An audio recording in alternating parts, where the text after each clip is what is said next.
Alhamdulillahirabbil alamin.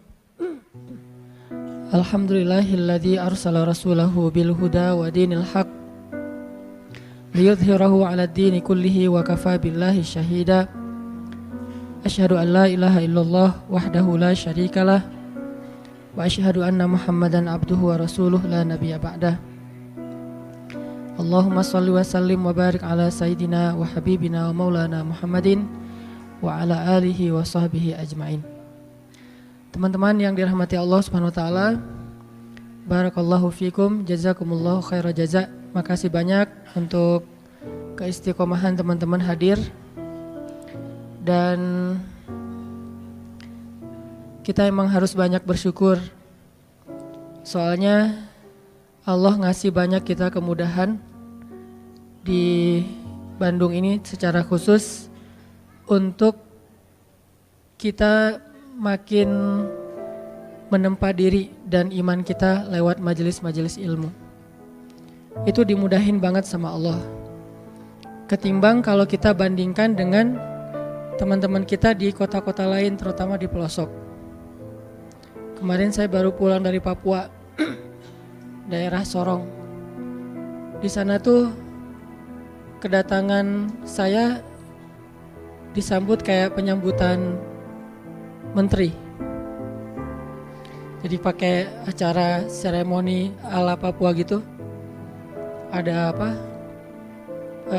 Kayak mukul-mukul rebana, tapi dengan genre metal. Kenapa bisa gitu-gitu banget? Karena memang jarang banget di tempat mereka itu ada taklim, terutama dengan konteks anak muda, itu jarang banget. Sehingga sekali-kalinya ada, mereka tuh benar-benar happy, euforia banget. Semuanya saling mention, kakak hadir tah gitu ya. Pada datang, kakak jangan lupa ya hadir. Kalau tidak hadir tidak masalah. Wah, pada datang rame-rame, seru gitu. Sedangkan kita di Bandung, hampir tiap masjid-masjid besar ada taklim. Rata-rata ustadz-ustadz, ulama-ulama yang berdakwah sekarang itu dari Bandung. Sehingga kita bisa dengan mudah mencari ilmu, belajar, duduk dalam majelis-majelis para ustadz, para ulama.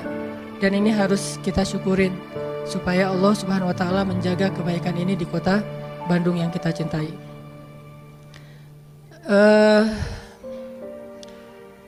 Saya lupa, harusnya malam ini kita melanjutkan kajian tentang Luqman ya, yang kemarin sempat kita bahas di Masjid Telkom. Tapi karena berhubung judulnya udah keluar, gak apa-apa, kita coba post dulu kajian tentang Luqman. Malam ini kita bahas sesuai dengan feature yang udah diposting sama teman-teman di sosmed tentang Wallace. Kalau kita ngelihat dari feature-nya, analoginya gimana ya rasanya bisa kadang-kadang ngerasain hidup cita rasa Louis Armstrong misalnya. Jangan terus-terusan sepultura kan ya. Kadang ada kondisi kita butuh semangat, kita butuh action yang benar-benar bikin kita itu survive dalam satu masalah. Tapi tidak selalu action dan semangat kita itu harus dalam keadaan rushing, dalam keadaan buru-buru, dalam keadaan panik. Banyak banget masalah yang bisa kita lewatin dengan sikap-sikap yang dalam tanda petik santai. Banyak banget konflik yang bisa kita lalui justru dengan sikap-sikap santai kita. Kalau semua konflik kita lalui dengan sikap-sikap panik, dengan sikap-sikap berlebihan, maka kayaknya ada kalanya konflik yang kita dapetin itu efeknya lebih besar dan bertambah rumit dengan sikap kita sendiri. Bisa konflik dengan orang tua, konfliknya mungkin salah paham, atau udah agak kurang nyambung nih antara kita dengan orang tua. Orang tua punya angle kita juga punya pola pikir kita sendiri. Gak nyambung, gak usah masalah yang rumit. Masalah milih jurusan aja kadang-kadang gak nyambung nih antara kita sama orang tua. Apalagi milih jodoh. Itu kan pasti paling berat kan ya. Susah banget ngelawan dua hal yang sama-sama sakral. Satu, perasaan cinta, kan sakral banget tuh. Kedua lagi, perasaan orang tua. Ini konflik yang luar biasa nih. Gimana ngehadapin yang kayak gini-gini tapi dengan sikap yang tidak menambah masalah. Kalaupun tidak mengurangi, minimal tidak menambah masalah. Gimana kita tetap bisa santai, wales dalam kondisi-kondisi yang sulit. Kayak konflik tadi. Atau juga mungkin bagi yang udah nikah, walaupun di sini sedikit kayaknya. Konflik sama pasangan. Memangnya selalu konflik itu bisa kita lalui ketika saling bersih tegang? Memangnya konflik itu selalu bisa kita lalui dengan berdebat? Walaupun ada kalanya debat itu bisa memperbaiki keadaan, memperjelas situasi, atau minimal klarifikasi terhadap hal-hal yang mungkin nggak diketahui. Tapi lebih banyaknya justru masalah-masalah pribadi dilalui itu bukan dengan berdebat, justru dengan diam. Bukan dengan berdebat, justru dengan mendoakan di dalam doa masing-masing. Bukan dengan debat, justru dengan muhasabah diri, dengan menenangkan diri. Sehingga Nabi kan mengajarkan kalau kita marah, berdiri suruh duduk. Bukan berdiri suruh lari kan ya, berdiri suruh duduk. Atau dalam keadaan marah disuruh berwudu. Ini tips-tips teknis yang nilainya sebetulnya sama aja. Berusaha untuk menenangkan diri dan melewati suatu masalah itu bukan dengan kepanikan, bukan dengan emosi yang membara. Nah, bisa nggak kita ngelalui hal-hal yang kayak gini? Atau dengan teman yang sama-sama sedang bersaing ngecengin seseorang yang sangat istimewa. Bisa nggak fair play lah ya? Gimana caranya? Apalagi beda sekolah. Bisa nggak dengan sikap woles kita menghindari tawuran? Dengan sikap woles kita nggak ada lagi perang antar kampus atau antar sekolah. Ini semuanya diajarkan oleh Al-Quran, walaupun dengan contoh kasus yang berbeda-beda. Bahkan yang diangkat oleh Al-Quran, kasusnya lebih berat loh dari konflik atau masalah yang kita hadapi. Termasuk yang dicontohkan Nabi di dalam keluarga beliau. Saya sering banget ngisahin kisah keluarga Nabi di mana sikap woles Nabi itu justru nyelesain masalah sama istrinya. Kadang kita berpikir ketika ada konflik antara kita dengan seseorang, sikap tegas kita, sikap keras kita, sikap belak-belakan kita itu bisa mengklirkan masalah. Tapi seringkali ternyata justru memperunyam masalah. Gimana harusnya? Masa saya diam aja? Kadang diam itulah penyelesaiannya.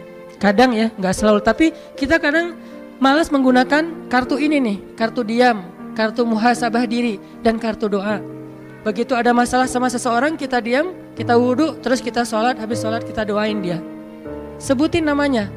Nanti coba rasain bedanya suasana hati kita tentang dia sebelum dan sesudah doa. Before dan after. Mungkin selama ini karena kenapa kita agak susah untuk recovery, susah untuk bisa nyaman lagi dengan orang yang punya konflik sama kita. Mungkin kita gak pernah nyebutin nama dia di dalam doa kita. Hanya doa untuk diri sendiri doang nih. Ya Allah sabarkan saya, sabarkan saya. Coba ditambah, ya Allah sabarkan saya. Ya Allah sayangi saudara saya Fulan bin Fulan. Mungkin dia gak sengaja, maafin dia. Kalau dia benar, maafin saya. Sebutin namanya, lalu coba rasain bedanya perasaan kita tentang dia before dan after kita berdoa dengan nama itu. Kadang kartu ini bisa benar-benar menyelesaikan masalah kita secara amazing, secara ajaib yang kita gak pernah mikir gitu bisa selesai. Dan Nabi mencontohkan buat kita gimana woles itu benar-benar bisa menyelesaikan masalah, terutama masalah-masalah yang hubungannya dengan pribadi. Beda lagi nanti kalau masalah negara, masalah agama kan setiap urusan itu ada sikapnya. Tapi kalau dalam masalah pribadi saya kira sikap Wallace ini paling dominan yang harus kita sering gunain. Contoh yang saya pernah cerita Wallace-nya Nabi kepada istri-istri beliau, salah satunya kepada Aisyah. Pas Aisyah cemburu. Ketika Aisyah lagi cemburu, marah-marah, terus minta diantarkan ke rumah Abu Bakar kan? Nabi cuma bilang ya udah saya antarin ya, malah mau dianterin. Aisyah juga mau bilang enggak, bingung gitu. Karena keluar rumah sendiri mungkin malam-malam agak susah, mending dianterin sama suami. Ya udah deh, dalam keadaan marah Aisyah pun berkomunikasi sama Nabi. Ya udah saya anterin ya. Ya udah nggak apa-apa, tapi marah gitu, dianterin. Naik ke atas kuda, Nabi memberikan lututnya sebagai pijakan bagi Aisyah dalam keadaan marah. Apakah Nabi tidak marah? Mungkin Nabi juga marah, mungkin Nabi juga tersinggung dengan sikap Aisyah, tapi tetap bisa ngejaga emosinya dengan sangat Wallace. Nabi jongkok, terus meletakkan lututnya di depan Aisyah, tangannya diberikan. Coba gimana cewek teh digituin? Apa nggak kelepek-kelepek ya? Lagi mana nih Aisyah? Mau naik sendiri ke atas kuda susah. Mau pakai bangku nyari-nyari dulu. Ya udah deh, apa yang ada di depan ya udah pegangan tangan. Sentuhan itu menurut beberapa penelitian memberikan efek luar biasa secara psikis kan ya. Sehingga ada, saya pernah baca artikel nih. Entah kebaca entah sengaja nyari ya. Ternyata pelukan itu memberi efek yang luar biasa kepada pasangan atau kepada anak. Sehingga minimal kita harus memeluk pasangan kita. Maaf ya, nanti dipraktekin ya. Minimal dalam sehari kita memeluk pasangan kita 20 detik. Minimal. Dan saya mah kayaknya lebih dah itu mah. Minimal 20 detik. 20 detik ini sekali meluk ya. Bukan sekali meluk sedetik terus 20 kali, nggak ngaruh juga sih. Satu kali meluk 20 detik, itu ngefek. Nah, Nabi meletakkan kakinya, lututnya untuk jadi pijakan buat Aisyah, memberikan tangannya, sentuhan tangan, kemudian diangkat naik ke atas onta atau keledai atau kuda, jalan ke rumah Abu Bakar. Sampai di rumah Abu Bakar, Nabi dengan santainya nanya kepada Aisyah, Aisyah boleh nggak saya ngomong lebih dulu? Akhirnya Aisyah bilang boleh, tapi jangan ngomong kecuali yang benar ya. Lagi marah Aisyah teh. Nabi Wallace, yang nggak Wallace justru Abu Bakar. Abu Bakar marah, mukulin Aisyah di bagian pundaknya, pukulan yang tidak melukai, dipukul sama Abu Bakar. Ya Aisyah, kenapa kamu bicara kayak gitu kepada suami kamu dan dia adalah Rasulullah? Allah aja percaya sama dia, masa kamu enggak? Terus Nabi menengahi gitu. Kata Nabi, ya Abu Bakar, saya tidak ngantar istri saya ke sini untuk kamu sakiti. Kalau kayak gini mending saya pulang aja. Maaf ya Rasulullah, maaf. Akhirnya Abu Bakar minta maaf. Rasulullah lihat ke belakang, tuh Aisyah, kan aku belain kamu kan? Akhirnya Aisyah, ya deh gitu. Udah. Coba Nabi menyelesaikan masalah dengan pasangannya bukan dengan Aisyah. Bukan. Ya udah, aku anterin deh. Ini kayaknya kita harus belajar nih akhlak kayak gini. Dan saya juga masih belajar. Kalau teman-teman nggak apa-apa kalau nggak belajar, karena juga nggak tahu praktekin ke siapa kan. Nanti aja deh belajarnya. Sekarang dengerin aja dulu.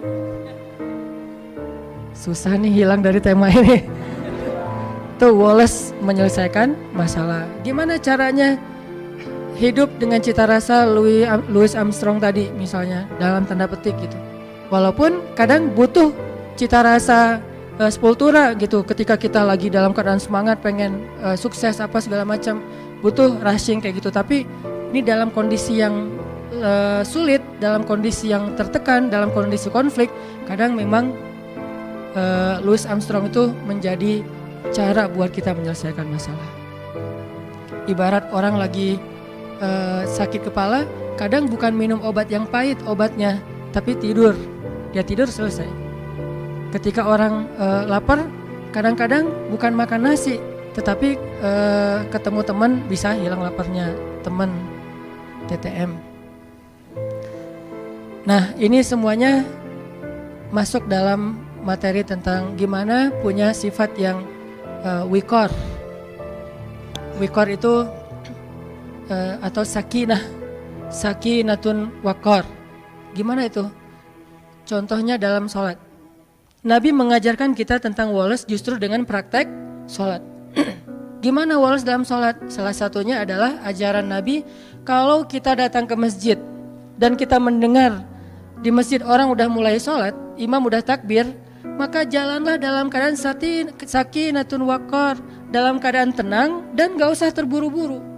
Di situ diajarkan. Padahal kita mau menghadap Allah, padahal kita akan kehilangan banyak keistimewaan takbiratul ihram bareng dengan imam, shaf pertama, banyak kebaikan yang kita akan kehilangan. Tapi tetap aja ada toleransi dari Allah melalui Rasulullah. Udah aja santai dah, gak usah terlalu diburu-buru. Daripada kita lari terus ngos-ngosan takbir, baca doanya juga gak khusyuk.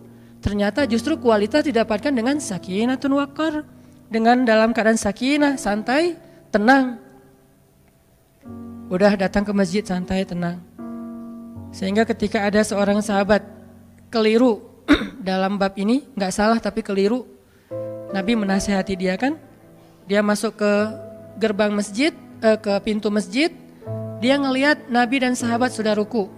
Akhirnya dia takbir di pintu masjid, dia ruku di pintu masjid, dia jalan sambil ruku ke arah shaf. Kan ada yang kayak gitu, Bakroh bin siapa gitu. Selesai sholat dia curhat, Rasul saya tadi sholatnya lucu loh, model baru gitu. Saya nyebutnya tutorial sholat ala Bakroh. Gimana tutorial sholat ala kamu? Saya sholatnya tadi rukunya di pintu masjid, terus sambil ruku sambil jalan, karena takut ketinggalan rakaat pertama. Ini juga dalil bagi sebagian ulama bahwa ruku itu masuk dalam rakaat pertama. Tapi sebagian yang lain berpendapat berbeda. Masing-masing punya mazhab lah, kita respect dengan semua mazhab. Nah, Nabi ngasih tahu, ya udah besok-besok jangan gitu lagi ya.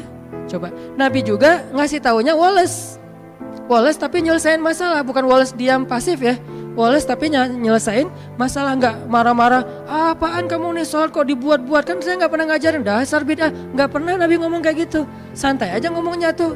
Nggak usah tarik deh gitu ya. Biasa aja, nggak usah nyolot kalau bahasa anak ini mah. Ternyata Nabi juga nggak nyolot dalam masalah-masalah sepele kayak gini. Nabi cuma bilang, ya udah besok-besok jangan diulang ya.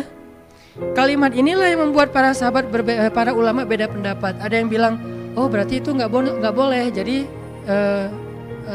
harus ditambah 1 rakaat, nggak boleh kayak gitu. Ada yang bilang, oh itu boleh, cuman makruh. Buktinya Nabi mengatakan, ya udah besok-besok jangan diulang. Seandainya nggak sah, pasti Nabi suruh ulang. Jadi beda pendapat antara ulama. Yang jelas teksnya mah kurang lebih Nabi itu woles banget menyelesaikan masalah. Ada sahabat yang lebih ekstrim lagi nih, wolesnya Nabi dalam dakwah kepada laki-laki Badui yang buang air kecil di masjid. Itu kan simbol woles Nabi paling keren tuh.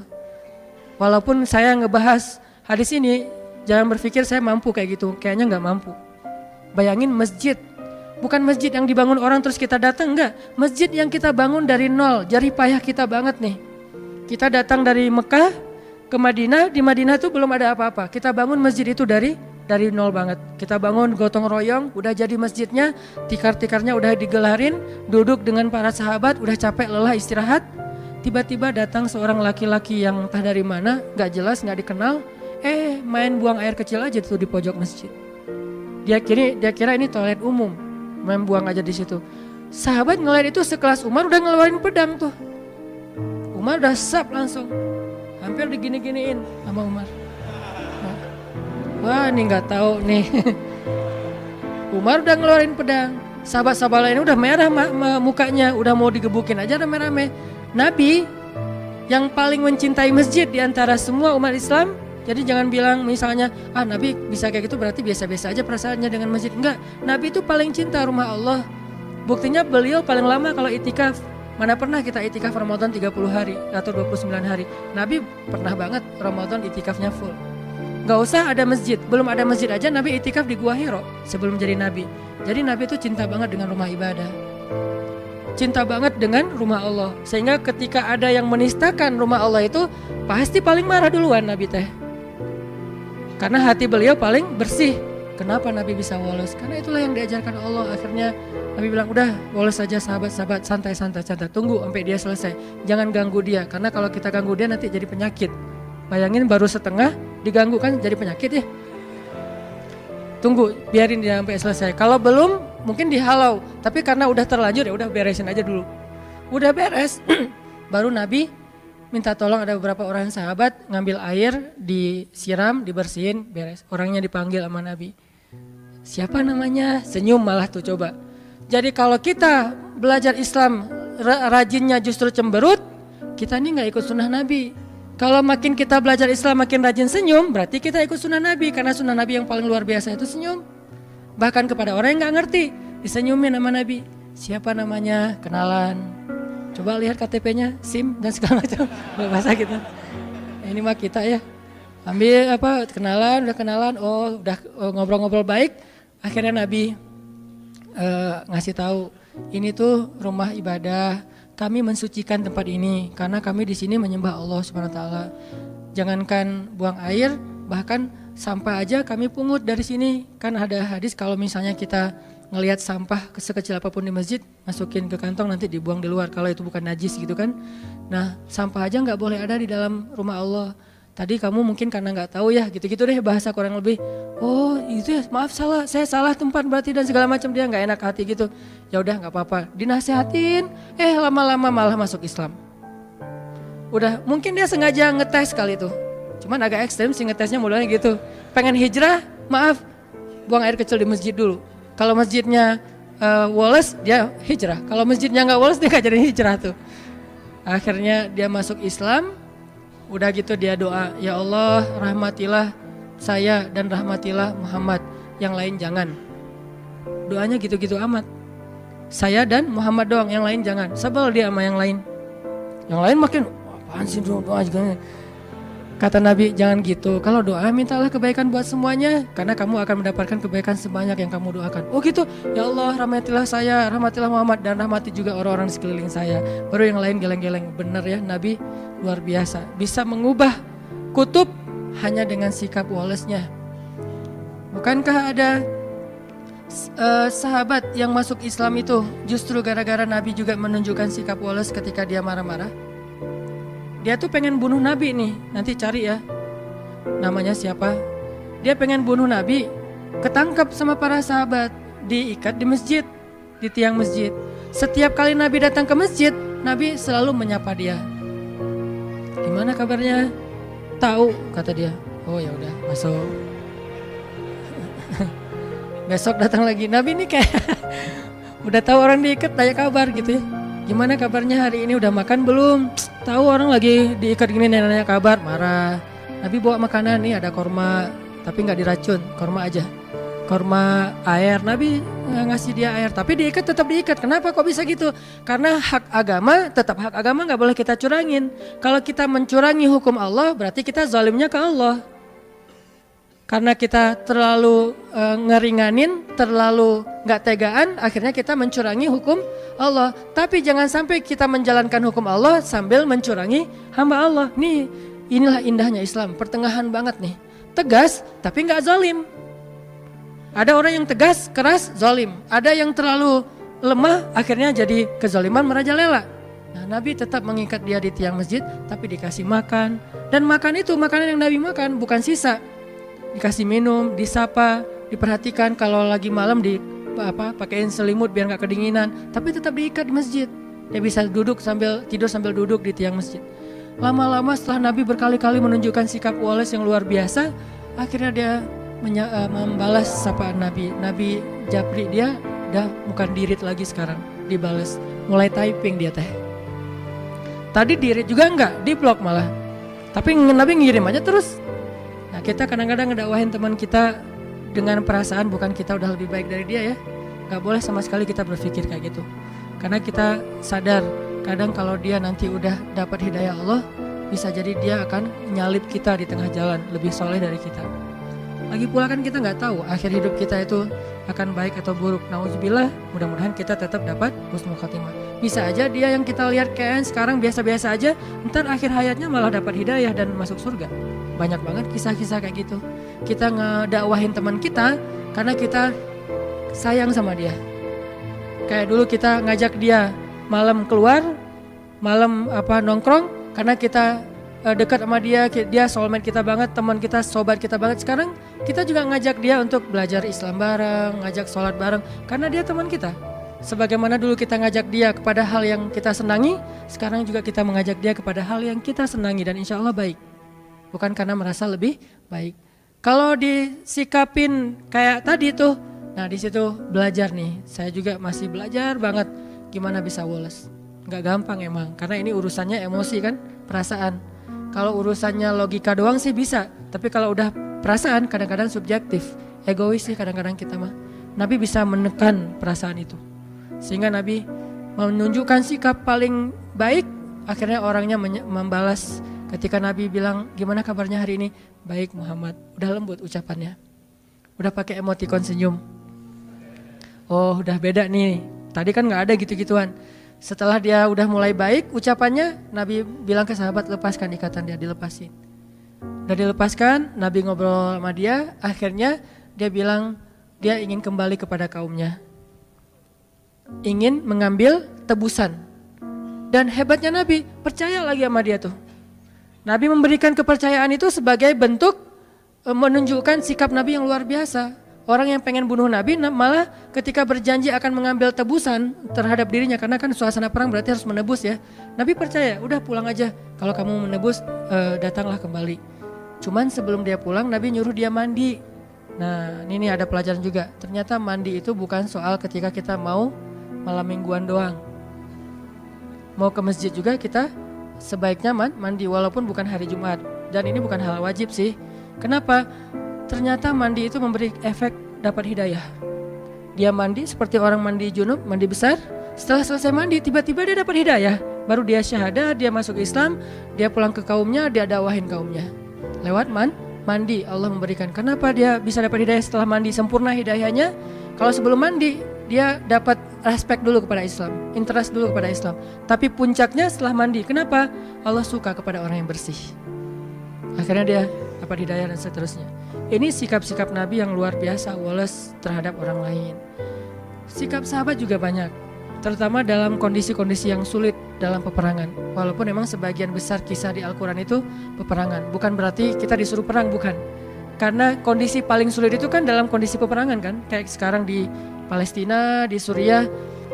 Lapar-laparnya orang Indonesia pasti beda lah dengan di Rohingya. Selapar-laparnya orang Indonesia beda dengan Suriah dan Palestina, pasti beda banget tuh. Lapar di sini kita masih bisa nyari, kita masih punya keluarga, punya teman, masih ada.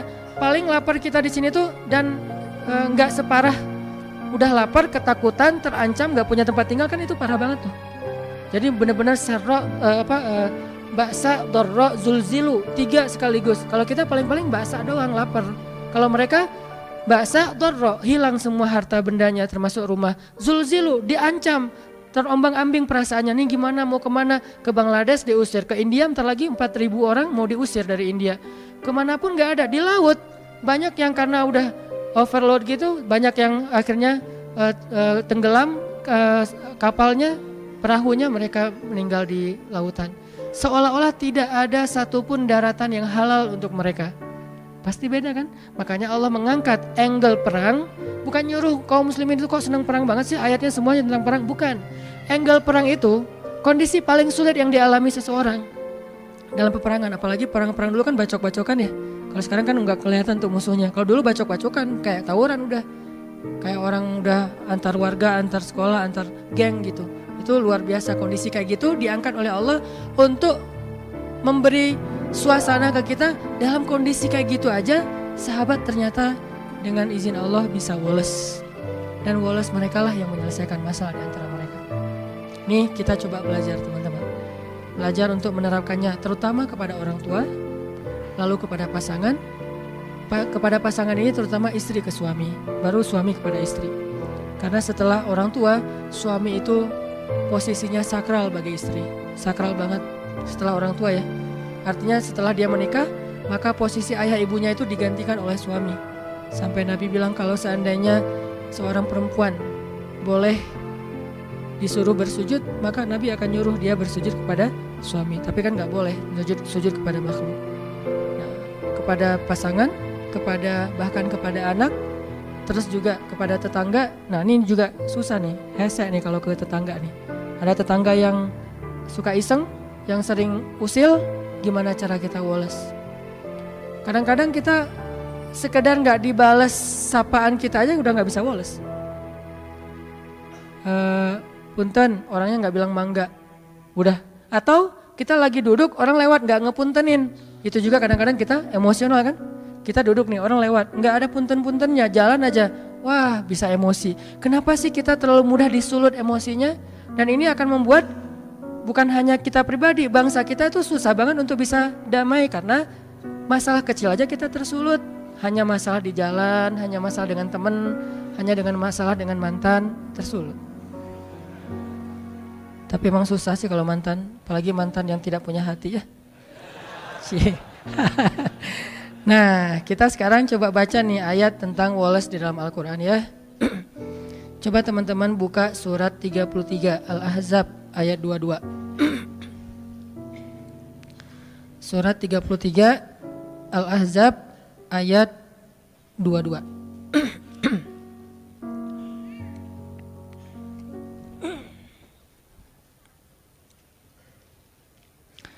A'udzu billahi minasy syaithanir rajim.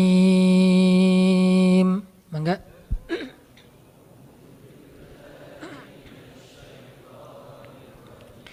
Bismillahirrahmanirrahim.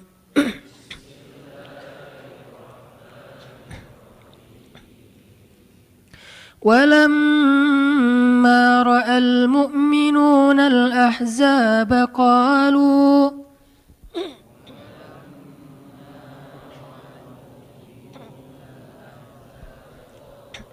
قالوا هذا ما وعدنا الله ورسوله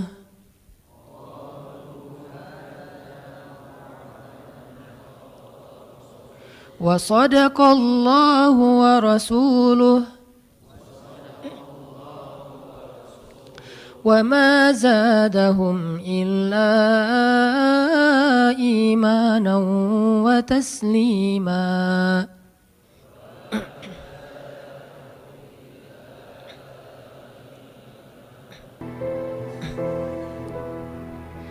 Dan ketika orang-orang beriman melihat pasukan-pasukan Ahzab, pasukan Ahzab itu pasukan yang berkoalisi banyak gitu ya, kumpulan kabilah. Mereka berkata, inilah apa yang pernah dijanjikan Allah dan Rasulnya, dan benarlah Allah dan Rasulnya. Sehingga tidaklah hal itu menambah bagi mereka kecuali iman dan kepasrahan. Ini kondisi sahabat ketika dalam keadaan tertekan. Kayak gimana kondisinya, ceritanya?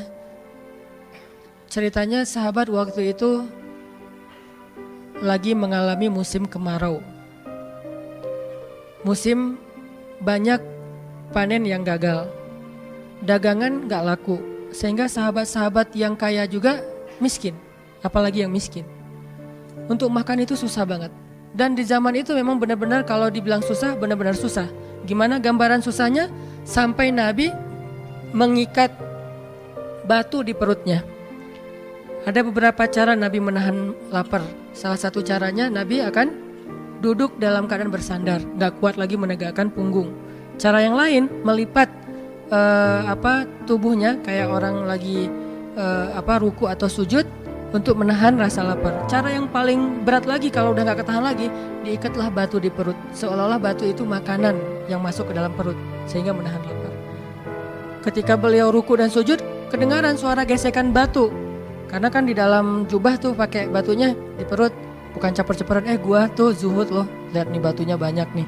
Gak gitu sih. Ditaruh di dalam jubah, pakai jubah sholat. Begitu sujud dan ruku, kedengaran suara gesekan batu. Terus Aisyah nanya, ini suara apa dipegang sama Aisyah? Pas dilihat sama Aisyah, Aisyah nangis.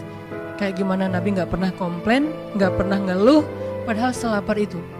Dan beliau gak pengen istrinya tahu kalau beliau tuh lapar banget, membuat istrinya sedih. Sehingga ditutup dengan jubah.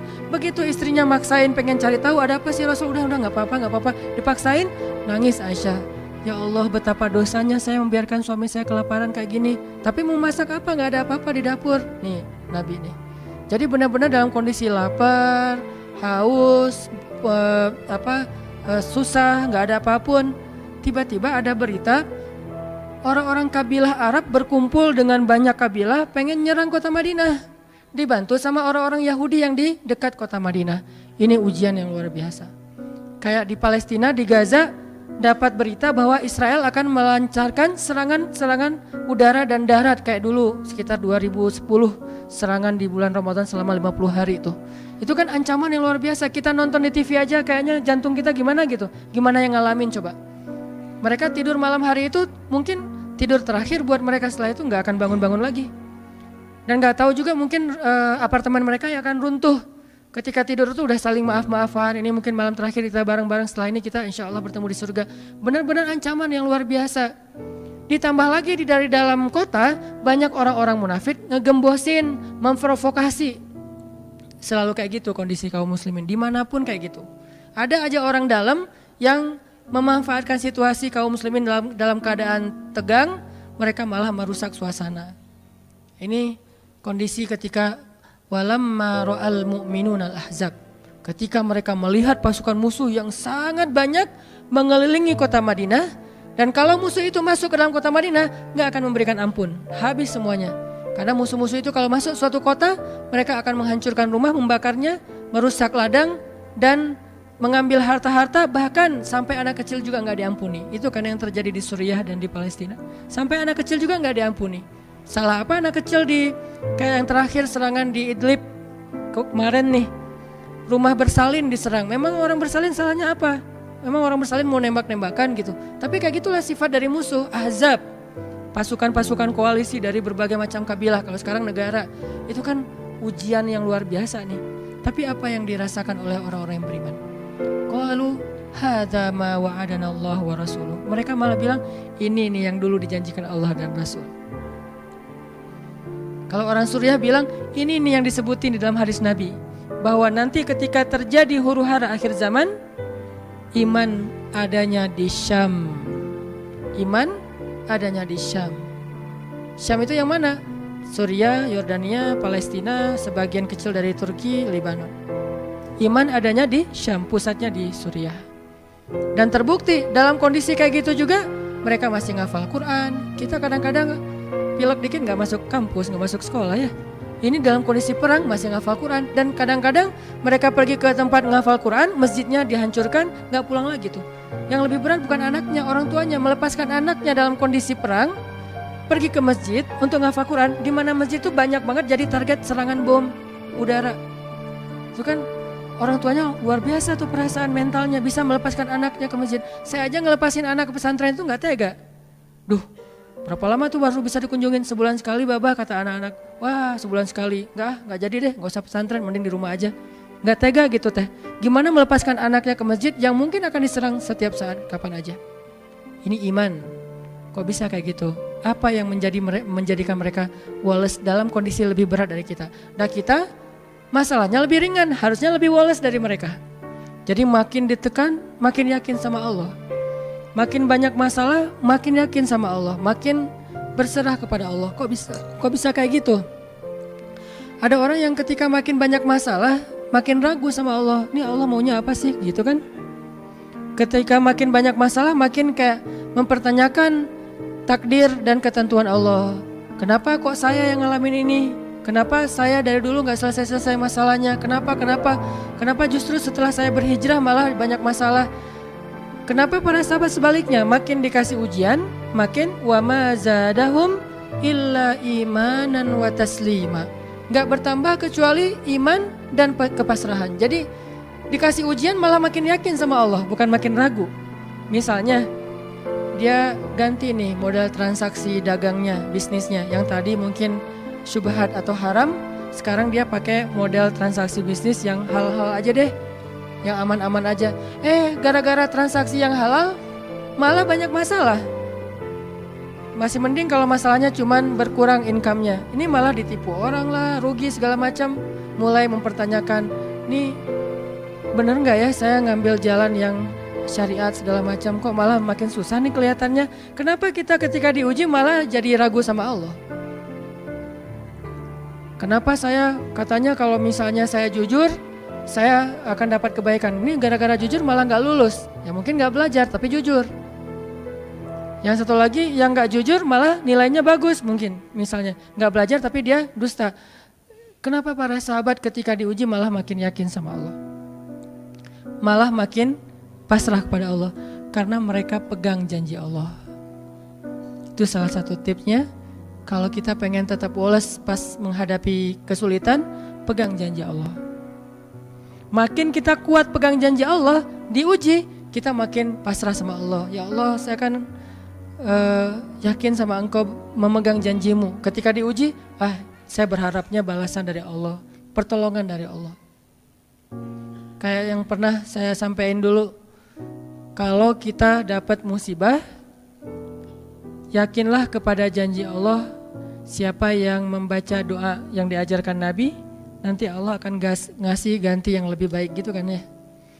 Allahumma ajurni fi musibati wa khluf li khairam minha. Ya Allah, beri saya pahala dalam musibah ini, beri saya ganti yang lebih baik darinya. Kalau kita pegang banget dengan janji Allah lewat doa ini, kita ketika dapat musibah setidaknya gak akan panik habis-habisan. Gak akan putus asa dalam menunggu pertolongan Allah. Setidaknya kalau gak bisa woles-woles amat, gak bisa tenang-tenang amat, minimal gak panik habis berlebihan. Kalau musibahnya musibah kematian, gak bikin kita meratapi kematian. Kenapa? Kita pegang janji Allah SWT. Makanya kan ada cerita seorang ayah yang diberi musibah dengan wafat 2 orang anaknya. Anak laki-laki pertama meninggal. Dia bilang innalillahi wa inna ilaihi rajiun. Anak laki-laki kedua meninggal, dia bilang innalillahi wa inna ilaihi rajiun. Semua ini milik Allah. Allah yang memberi, Allah juga yang mengambil kembali. Suka-suka Allah, pasrah gitu. Nerima, ridho dalam bahasa agama. Bukan ikhlas ya. Kalau ikhlas itu dalam bab ibadah. Kalau dalam bab takdir namanya ridho. Raditu billahi robba. Saya ridho deh dengan ketentuan Allah, itu namanya ridho. Bukan yang ikhlas ya. Ikhlas apaan? Orang gak lagi ibadah kan, lagi ada musibah. Jadi bukan yang ikhlas ya, bukan. Tapi yang ridho ya. Kalau mau lebih tepat nih, tapi gak apa-apa deh, pakai bahasa kita aja. Tapi kalau mau lebih tepat maknanya, yang ridho ya, sing ridho ya gitu. Bukan sing ikhlas. Karena ikhlas itu ibadah ritual. Nah, dia ridho tuh. Innalillahi wa inna ilaihi rajiun. Innalillahi wa inna ilaihi rajiun. Yang ketiga, meninggal juga. Dan dia mulai agak ragu nih, kok gini-gini amat ya. Suatu malam dia bermimpi 2 anaknya itu, dalam mimpi itu ayah ini mau jatuh ke sebuah jurang yang di bawahnya api, kayak api neraka gitu. Ditarik sama 2 anaknya, cuman gak kuat. Kata mereka, seandainya adik ada di sini pasti bisa narik nih, bisa nyelamatin ayah. Kalau adik ada di situ, kenapa cuma 2 yang nolong? Karena 2 itu yang dia ridho, yang satu lagi nggak ridho. Akhirnya cuma 2 orang yang bisa nolong dia di akhirat. Bangun dari mimpi dia sadar, oh ternyata justru Allah pengen nolong dia di akhirat dengan musibah itu. Dan buat anaknya juga kebaikan nanti di akhirat, masuk surga. Akhirnya dia bilang innalillahi wa inna ilaihi rajiun, astagfirullahalazim. Hidup kadang kayak gitu. Ketika kita pegang janji Allah, ada sesuatu yang kita tunggu di dalam kesulitan hidup kita, sehingga buat kita selalu punya harapan. Tapi kalau kita gak pegang janji Allah, kita gak nunggu apa-apa kecuali mengeluhkan keadaan kita, dan itu bikin kita lemah.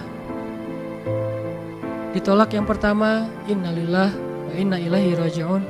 Ya Allah, beri saya yang lebih baik darinya. Nemu nih, ditolak lagi. Lebih cantik tapi nolak juga, kan lebih sakit ya. Lebih cantik ditolak lebih sakit. Ya Allah, beri yang lebih baik lagi. Makin lama makin di puncaknya rasa sakit yang udah gak tahan, diterima. Nih happy ending nih. Ada gak ya yang kayak gitu ya? Kalau jarang ada, berarti belum mempraktekkan jurus ini nih. Kalau pengen kayak gitu, coba tes deh. Cuman kalau ngetes Allah tahu sih ya. Coba deh praktekin, bukan ngetes, praktekin. Nanti pasti kita akan ngelihat hasil yang luar biasa. Jadi pegang janji Allah. Saya kalau gak selalu sih, kadang-kadang nih, terutama hal-hal yang masih mampu. Ada musibah kecil, langsung berpegangan pada janji Allah. Nah, ntar Allah ganti yang lebih baik. Tapi itu harus dengan bahasa hati ya, bukan dengan lisan doang nih. wa khluf li khairam minha. Hati nggak percaya. Allah kan bermuamalah berakad dengan kita lewat hati itu teman-teman. Allah nggak berakad dengan kita lewat lisan doang. Makanya niat itu kan sesuatu yang terbersih di dalam hati. Walaupun dalam prakteknya ada mazhab yang mengucapkan, ada mazhab yang tidak mengucapkan. Yang jelas secara definisinya terbersih di dalam hati. Innamal a'malu binniyat. Terus Nabi menunjukkan dalam riwayat yang lain, Nabi menunjukkan ke dadanya atau hatinya. Artinya Allah berakad dengan kita itu dengan hati. Jadi kita kalau mau ditolong Allah, katakan kalimat itu dengan benar-benar yakin di hati kita. Wa khluf li khairam minha. Emang yakin saya Allah bisa ganti nih. Yakin. Gimana caranya? Itu bukan bagian kita, itu bagian Allah. Bagian kita berharap, bagian Allah memberikan cara. Jangan sampai kita mengambil bagian Allah. Pasti kita akan kebingungan. Orang kita bukan Tuhan. Mengambil bagian Allah apa? Harus jelas caranya. Kalau nggak jelas nggak percaya. Terlalu logis. Akhirnya nggak lagi ada ruang untuk kita berharap kepada sesuatu. Jangan mengambil bagian Allah. Gimana caranya? Ya terserah Allah. Yang penting saya berharap Allah ganti yang lebih baik. Ikhtiar urusan kewajiban kita kepada Allah. Bukan cara itu. Kewajiban kita kepada Allah. Ikhtiar itu dalam agama kayak ibadah. Sholat, puasa, zakat. Bukan jalan untuk menemukan suatu kebaikan. Karena Allah yang menentukan. Kadang-kadang kita ikhtiar ini jalannya dari yang lain. Kita ngejar, ternyata dapatnya justru yang sering pakai curhat. Kan beda-beda kan cara Allah ya. Kita ngejar, gak berhasil, curhat lagi ke teman kita di sebelah. Ternyata dia, bukan dia yang jadi sama dia, kita jadi sama dia gitu maksudnya. Ini artinya emang Allah yang punya cara. Asbab, subul. Walladzina jahadu fina lanahdiyannahum subulana. Orang yang bersungguh-sungguh di jalan kami yang akan tunjukkan kepada cara-cara menuju kepada kebaikan. Subul bukan cuma satu. Kalau satu sabil, ini berarti Allah yang punya cara. Ya Allah, beri saya ganti yang lebih baik. Saya yakin banget nih. Kata teman kita, caranya gimana? Kayaknya mustahil deh. Allah punya cara. Allah bisa mendatangkan sesuatu dengan cara-cara yang kita mengerti, ilmiah, logis. Bisa yang dengan cara yang kita nggak ngerti, nggak ilmiah, nggak logis. Bisa juga dengan sebalik dari apa yang kita ngerti. Kita ngertinya gini, Allah bikin yang sebaliknya. Allah punya banyak cara. Contoh, Allah mendatangkan kita, melahirkan manusia itu dari pasangan ayah dan ibu. Ilmiah, logis, bisa dijelaskan secara keilmuan. Tapi Allah juga bisa mendatangkan seorang anak tanpa ayah seperti Isa dari rahimnya Siti Maryam yang suci. Atau bisa juga mendatangkan seekor onta bukan dari induknya tapi keluar dari batu seperti ontanya Nabi Solih. Allah bisa mendatangkan segala sesuatu dari cara-cara yang yahtasib au la yahtasib. Yang kita mengerti atau kita tidak mengerti. Makanya Allah mengatakan wa yarzuqhu min haitsu la yahtasib. Allah kasih rezeki dari jalan haitsu la yahtasib, yang gak pernah kalian duga. Berarti kalau masih keduga bukan itu jalannya. Bisa sih kayaknya jalan ini, bukan itu. Bisa sih ini, bukan itu. Terus jalannya apa? Yakin, itulah jalannya. Allah yang akan mendatangkan dengan surprise. Kayaknya surprise itu lebih seru sih. Dan surprise Allah itu emang pasti. Kalau surprise teman kita pas kita ulang tahun, kenapa ya hari ini kok biasa-biasa aja ya, gak ada yang ngucapin, gak ada yang ngasih hadiah misalnya ya. Kita masih berharap, mungkin mereka pengen ngasih surprise. Nanti malam-malam tiba-tiba saya masuk ke rumah, saya buka pintu rumah saya, tiba-tiba orang udah ngumpul semua di dalam rumah, terus ngasih surprise happy birthday gitu, balon segala macam, gitu-gitu deh. Bisa. Tapi apakah itu terjadi? Belum tentu. Pas kita pulang ke rumah udah siap-siap gitu. Gua mah gak akan kaget lah, yang gitu-gitu pasti udah disiapin. Buka pintu, ngelihat ke dalam, jalan pelan-pelan, nyalain lampu, kosong, gak ada siapa-siapa. Manusia bisa gitu banget kan? Teman kita atau pasangan kita berpikir, pasti dia ingat lah, nggak mungkin dia nggak ingat hari jadian kita atau hari putus kita terus jadian lagi, atau hari lahir lah minimal, pasti dia ingat. Tapi belum tentu dia bisa ngasih kita surprise seperti yang kita harapin. Kalaupun dia ngasih surprise, kadang-kadang kado atau hadiahnya itu nggak seperti yang kita harapin, biasa-biasa aja ternyata. Mungkin dia lagi nipis keuangannya, nggak punya modal apa-apa, ya udah ngasih apa yang ada aja, pulpen, permen. Nah, Allah nggak gitu. Allah kalau ngasih surprise itu benar-benar ngasih dan buat kita benar-benar ngerasa beruntung kalau kita percaya. Makanya berakatlah dengan Allah lewat hati. Hadza ma wa'adanallahu wa rasuluh wa shadaqallahu wa rasuluh. Benarlah Allah dan Rasul. Hasbiyallah atau apapun ucapan-ucapan belief termasuk wa khluf li khairam minha, beri saya ganti yang lebih baik darinya. Tapi kita berakad itu dengan hati. Allah tunjukin tuh. Ini yang bisa bikin kita sedikit lebih tenang atau banyak bisa dapat ketenangan kalau kita dalam kondisi yang sulit. Kalau diuji dalam hal-hal yang kayaknya mentok gitu, mau kemana lagi nih, mau gimana lagi nih, mau apa lagi nih, kan gitu kan? Udah nggak tahu lagi mau gimana, mau kemana, mau apa, mau siapa lagi nih? Kayaknya semua yang di list reunian udah ditembak satu-satu, gagal semua gitu kan? Mau siapa lagi nih? Teman kuliah udah, teman SMA udah, sampai teman SD juga udah. Masa nyari teman TK gitu kan ya? Nyari semua nolak, ke siapa lagi? Allah yang punya siapanya. Kadang-kadang siapanya Allah itu kita nggak pernah ngeduga. Yang kita nggak pernah mau ke situ karena berpikir nggak mungkin deh kalau itu mah. Justru kita nggak ngedatangin dia karena kita nggak percaya mungkin. Tapi buat Allah apa sih yang nggak mungkin? Julaibib dengan kondisi rakyat jelata banget ketemu seorang cewek yang selebgram banget, bisa aja tuh. Apalagi kita yang insya Allah nggak Julaibib amat lah ya. Masih kerenan dikit lah. Walaupun mungkin solehnya pasti jauh dengan Julaibib. Tapi secara fisik ya kita bukan budak. Kita bukan orang yang seperti digambarkan di dalam hadis gimana fisiknya Julaibib sangat pas-pasan.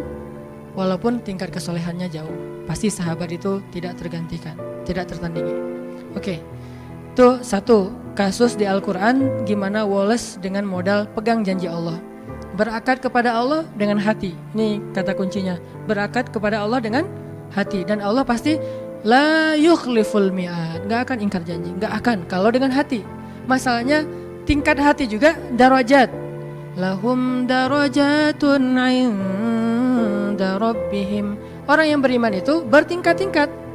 Ada yang imannya itu benar-benar luar biasa. Sampai hal yang paling mustahil buat dia tuh gak ada yang mustahil buat Allah.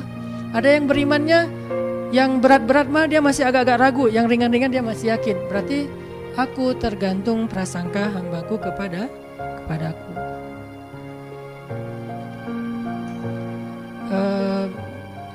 Ada tingkat keimanan kayak Ibrahim. Mungkin kita nggak seperti Ibrahim, sehingga kita nggak bisa nyoba. Saya coba bakar deh. Hasbiyallahu wa ni'mal wakil. Nyalain korek api, kebakar pasti itu mah. Karena kita belum seiman Ibrahim. Di sini kan keukur ya keimanan kita. Gak usah dipancing-pancing lah, nyari aja sendiri. Dan Ibrahim juga gak sekaligus sampai ke level itu teman-teman. Ibrahim sampai ke level itu butuh proses. Salah satu prosesnya direkam di surat Al-Baqarah. Wa idh qala Ibrahimu rabbi arini kaifa tuhyil mauta. Qala awalam tu'min qala bala walakin liyatma'inna qalbi. Ketika Ibrahim berkata, ya Allah, gimana cara engkau menghidupkan yang mati?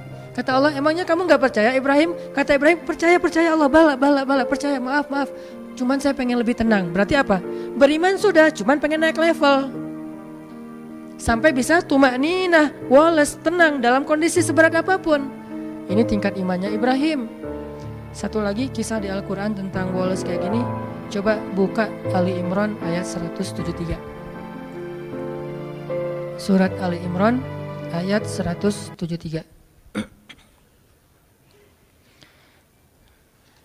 Bismillahirrahmanirrahim.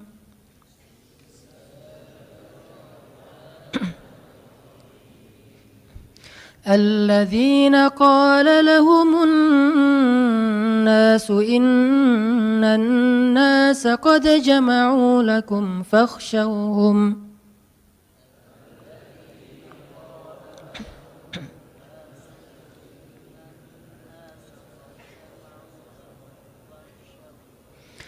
فاخشوهم فزادهم إيمانا وقالوا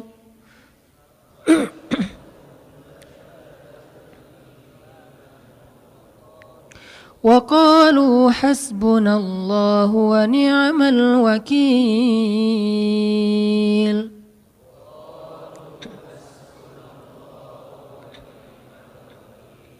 فانقلبوا بنعمة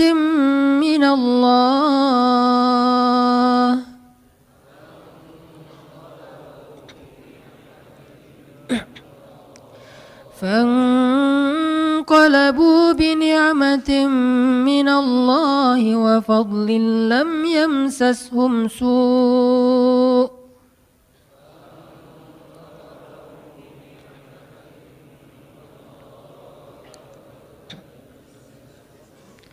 واتبعوا رضوان الله والله ذو فضل عظيم.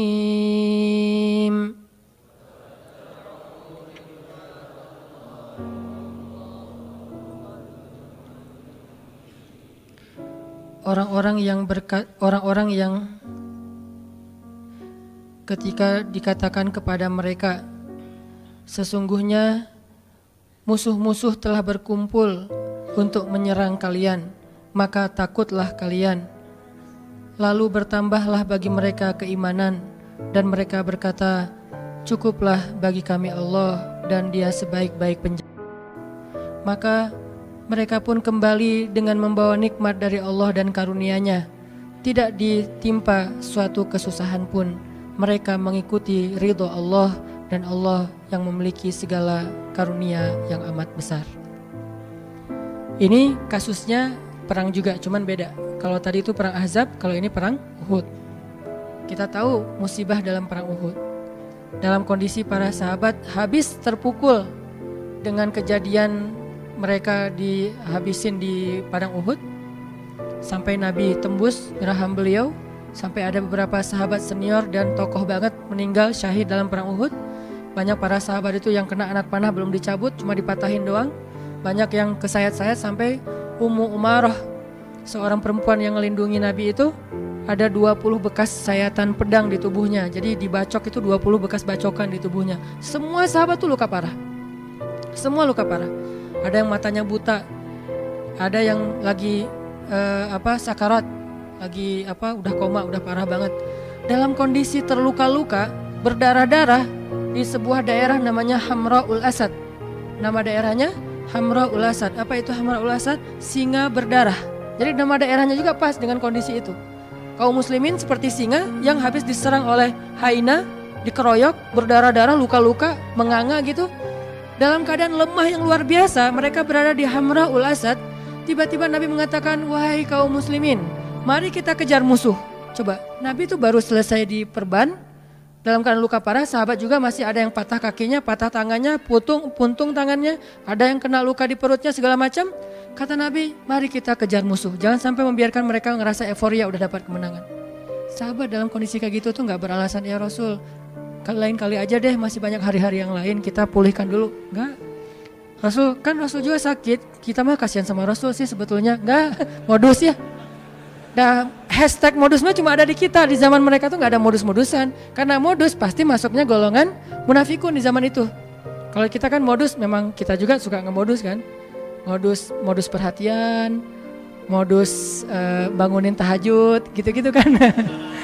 Kalau itu nggak ngomong, ya Rasul kita mah siap, cuman kasihan nih Rasulullah juga berdarah-darah, masa mau kita ntar daripada Rasulullah celaka atau terjadi apa-apa, udah deh Rasulullah kita istirahat dulu. Enggak, langsung berdiri semuanya. Nggak sanggup berdiri karena kakinya patah, dia duduk.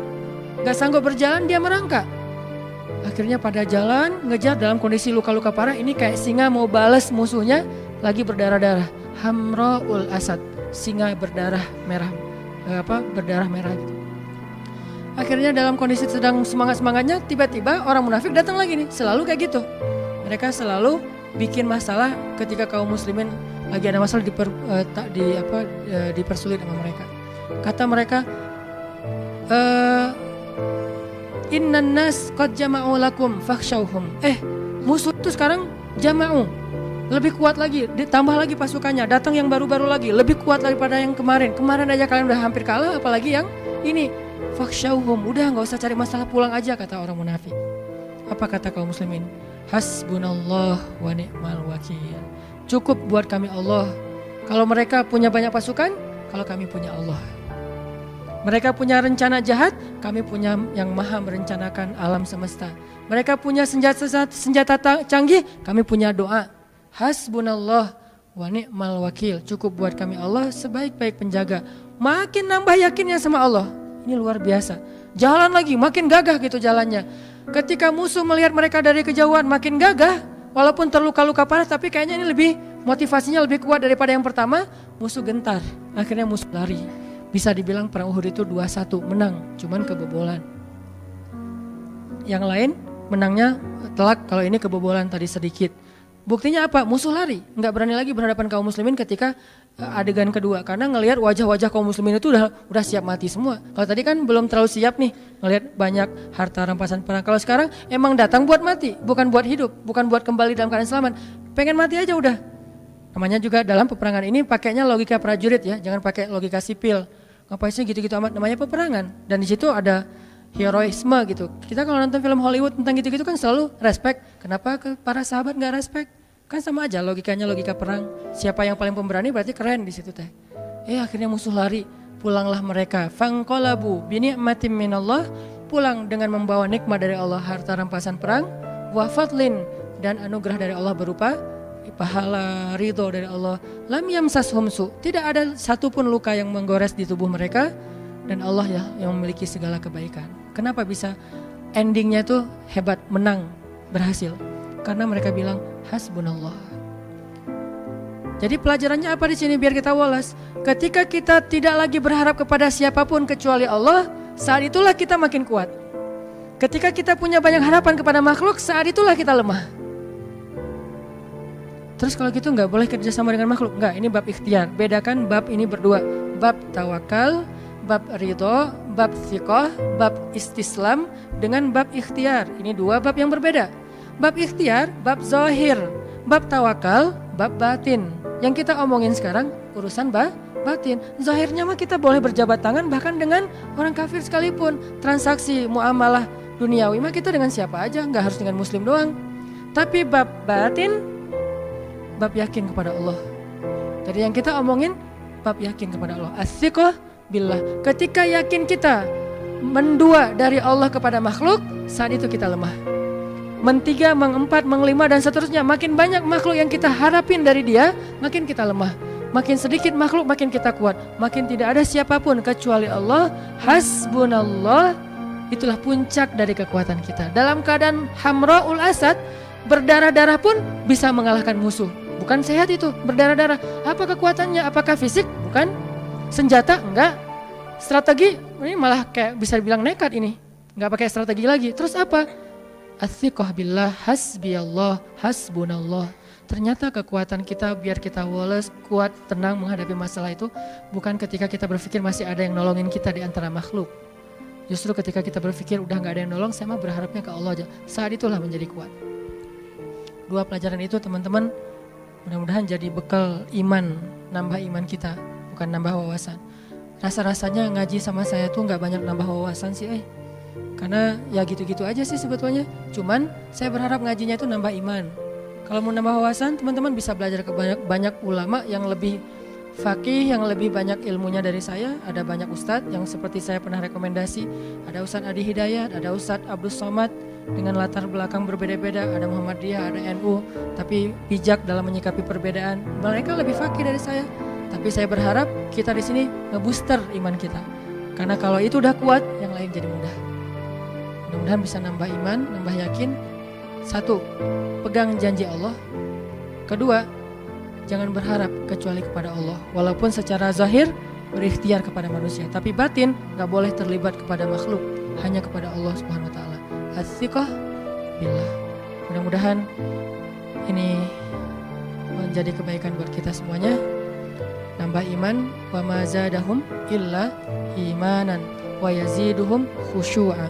Bertambah iman, bertambah tunduk kepada Allah Subhanahu wa Ta'ala.